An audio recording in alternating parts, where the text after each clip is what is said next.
Baik, selamat malam Bapak Kadek. Baik, selamat malam Bapak Ketua Wartawan. Di sini saya ingin mewawancarai Pak Kadek terkait dengan tugas PPG yang Tiang dapatkan.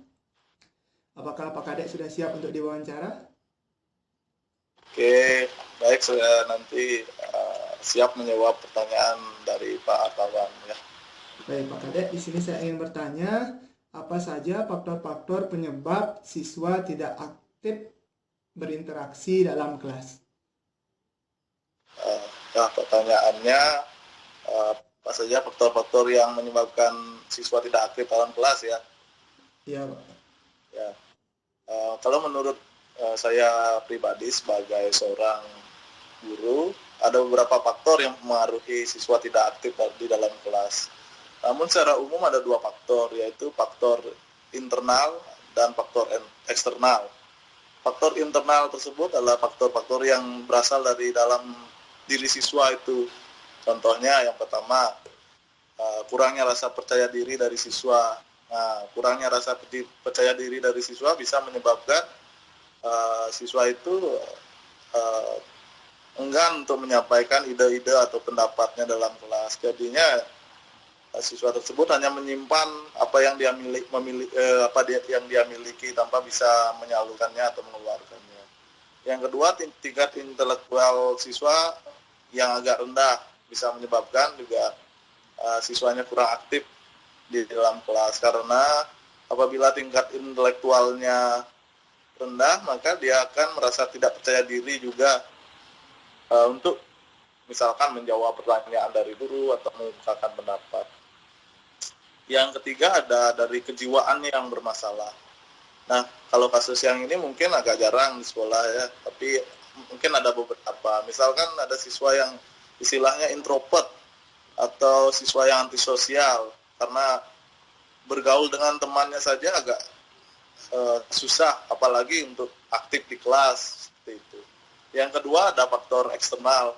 Faktor eksternal ini adalah faktor-faktor yang berasal dari luar diri siswa itu sendiri.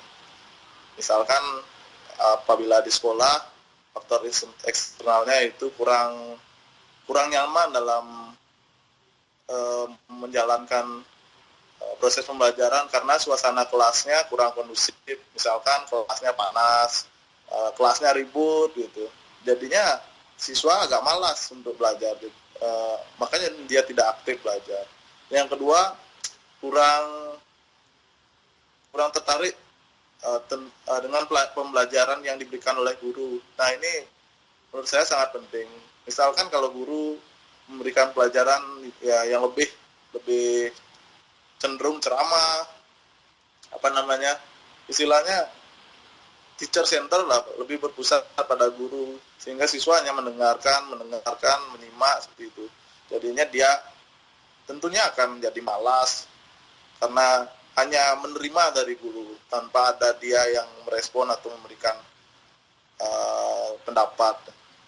Yang ketiga dari lingkungan rumah. Nah, ini juga penting yang dari lingkungan rumah, karena siswa itu pastinya dibentuk dari lingkungan, pertama dari lingkungan rumahnya dia sendiri. Misalnya kan kasih sayang orang tua ini sangat berpengaruh. Misalkan kalau kasih sayang orang tuanya tidak tidak cukup untuk siswa tersebut, dia tidak akan memiliki motivasi untuk giat untuk belajar. Jadinya dia malas-malasan. Mungkin itu saja sharing-sharing pendapat atau pengalaman dari saya. Terima kasih Pak Rawan. Terima kasih Bapak atas jawabannya. Ini sangat membantu terkait informasi yang Bapak berikan. Saya ucapkan terima kasih yang sebesar-besarnya. Mohon maaf jika ada salah kata atau hal yang kurang berkenan bagi Bapak. Sekali lagi terima kasih banyak Bapak.